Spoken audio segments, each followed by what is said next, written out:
Sveiki, šiandien aš Jums pristatysiu, kaip prisijungti prie paraiškų teikimo platformų ir kaip užpildyti bei pateikti paraišką siekiant įsirengti kaupimo įrenginį. Visų pirma, turime eiti į Lietuvos energetikos agentūros puslapį ena.lt, spausti kvietimą įteikti paraiškas ir tuomet prisijungti prie paraiškų teikimo elektroninių formų. Norėdami prisijungti, turėsite spausti čia. Tuomet jūs būsite nukreipti į Lietuvos energetikos agentūros paskelbtus ir galiojančius kvietimus. Čia jums reikės susirasti jums tinkamą kvietimą siekiant įsirengti elektros energijos kaupimo įrenginį. Šiuo metu yra paskelbti 2 kvietimai. J02, jis yra skirtas įmonėms, ūkininkams ir atsinaujinančių išteklių energijos bendrijoms atitinkančioms labai mažų ir vidutinių įmonių kriterijus. J03 kvietimas yra skirtas bendrijoms, kurios netitinka labai mažų ar vidutinių įmonių kriterijų. Pasirinkę jums tinkamą kvietimą, spausite suteikti ir tuomet būsite nukreipti į prisijungimo langą. Čia turėsite arba užsiregistruoti, suvedant savo duomenis, arba jeigu jau esate užsiregistravę, spausite prisijungti, suvesite savo duomenis ir tuomet jau prisijungsite prie paraiškos teikimo. Pirmiausia, jums bus pateikti paraiškos pildymo paaiškinimai, su kuriais galėsite susipažinti, ir tuomet klausimynas, kur turėsite pažymėti visus teiginius ir taip įsitikinsite, ar atitinkate visas kvietimo sąlygas. Tai padarę, spausite puslapio apačioje kitas ir galėsite pradėti jau pildyti paraišką.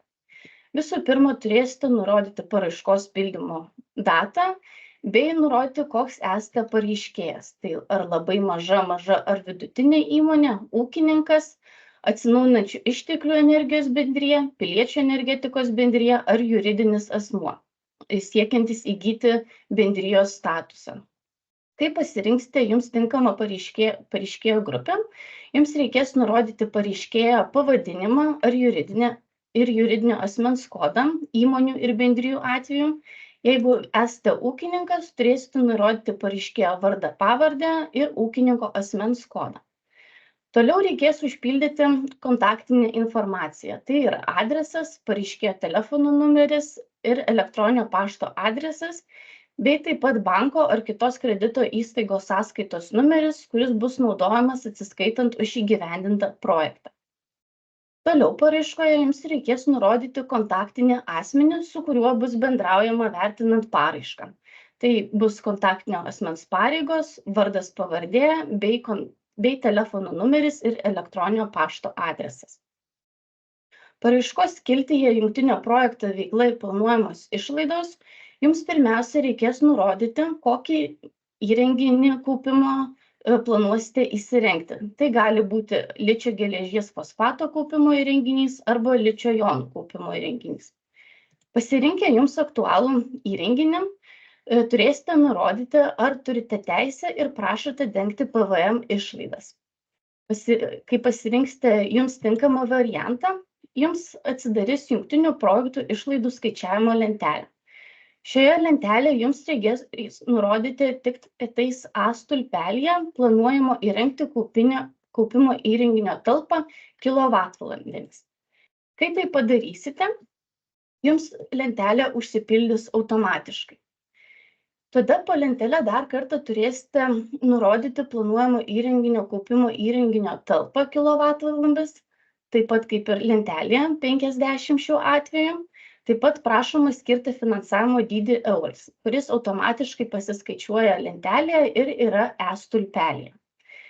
Ir taip pat turėsite nurodyti planuojamo įrengti kaupimo įrenginio įrengtąją galią kilovatais.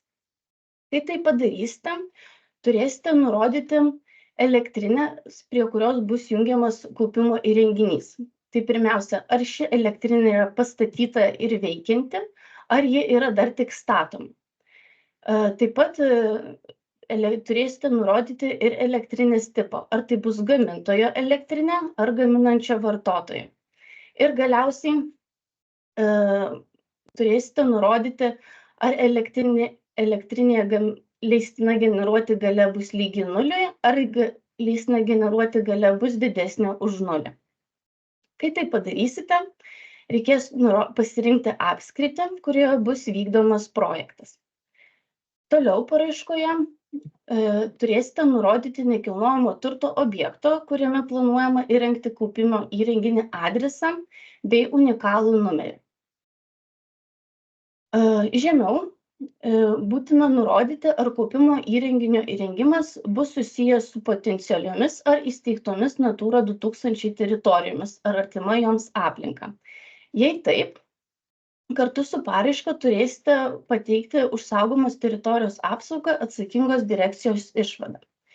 Jei šioje išvadoje nurodyta, kad elektros energijos kaupimo įrenginys gali turėti reikšmingą poveikį aplinkai, tuomet turėsite pateikti kartu su paraiška ir aplinkos apsaugos agentūros sprendimą dėl planuojamos ūkinės veiklos ir poveikio aplinkai vertinimo ataskaitą.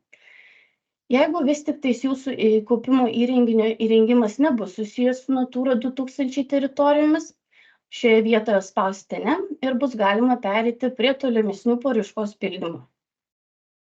Šioje vietoje jums reikės nurodyti pagrindinę interneto svetainę, jeigu tokią turite, kurioje bus skelbiamas jungtinio projekto aprašymas, bei taip pat socialinių tinklų paskyros nuoroda.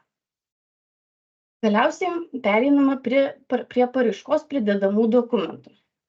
Šioje vietoje jums reikės pateikti dokumentus atsižvelgiant į tai, kokią elektrinę įsirengsite ir ar jau turite įsirengę elektrinę.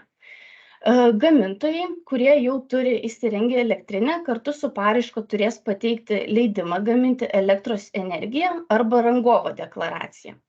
Jeigu yra dar tik planuojama įsirengti elektrinę, tuomet su paraiška turės būti pateikiamos elektrinės prijungimo sąlygos arba įsipareigojimas pastatyti saulės elektrinę, kai galia yra iki 100 kW, o leistina generuoti galia lygi 0. Gaminantys vartotojai šioje vietoje turės pateikti dokumentus, jeigu jau yra įsirengę saulės elektrinę, tai yra Valstybinės energetikos reguliavimo tarybos įrenginių techninės būklės patikrinimo aktą pažymą arba rangovo deklaraciją. Jeigu dar yra tik planuojama įsirengti elektrinę, tuomet su paraiška turės būti teikiamos prijungimo sąlygos arba vėlgi įsipareigojimas pastatyti elektrinę ne didesnė nei 100 kW, kai leistina generuoti galia lygi 0. Toliau turės ūkininkai, jeigu teikiantis paraišką, turės pateikti kartu ir finansinės atskaitomybės dokumentus arba kitus finansinės apskaitos dokumentus. Jeigu paraiškos teikimo metu pareiškėjas turi leidimą plėtoti elektros energijos kaupimo pajėgumus arba energijos kaupimo įrenginio prijungimo prie energetikos tinklų prijungimo sąlygas, šioje vietoje reikės paspausti taip ir tuomet prie paraiškos pridėti aktualius dokumentus.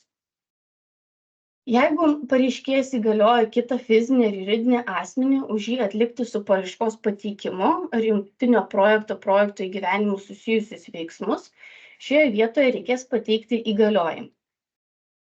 Toliau, kartu su paraiška turės būti pateikiama informacija apie pareiškėjui suteiktą valstybės pagalbą išskyrus de minimis.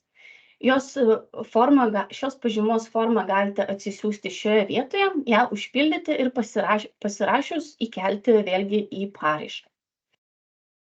Kartu su paraiška reikės pateikti ir smulkiojo ir vidutinio verslo subjekto statuso deklaraciją. Vėlgi šioje vietoje mėlynai pažymėta, galite atsisiųsti deklaracijos formą, ją užpildyti ir įkelti į paraišką. Jeigu numatoma, kad nuosavas įnašas viršys 10 000 eurų, šioje vietoje jums reikės pasirinkti taip, kad nuosavas įnašas yra didesnis kaip 10 000 eurų ir tuomet su paraiška pateikti nuosavo įnašo finansavimo šaltinius pagrindžiančius dokumentus. Tai gali būti pažyma, kurioje nurodytas banko sprendimas suteikti lėšas projektui įgyvendinti, paskolos sutartis ar kita. Galiausiai čia jums reikės pažymėti, kad susipažinote su šiais punktais. Tai visų pirma, kad pareiškėjas, turėdamas gaminančio vartotojo elektrinę, įsipareigoja, kad viso projekto tęstinumo laikotarpiu taikys gryno atsiskaitimo modelį. Toliau, pareiškėjas turės įsipareigoti, kad jeigu bus vykdomi statybos darbai, bus laikomasi reikalavimų dėl statybinių atliekų susidarymo ir tvarkymo.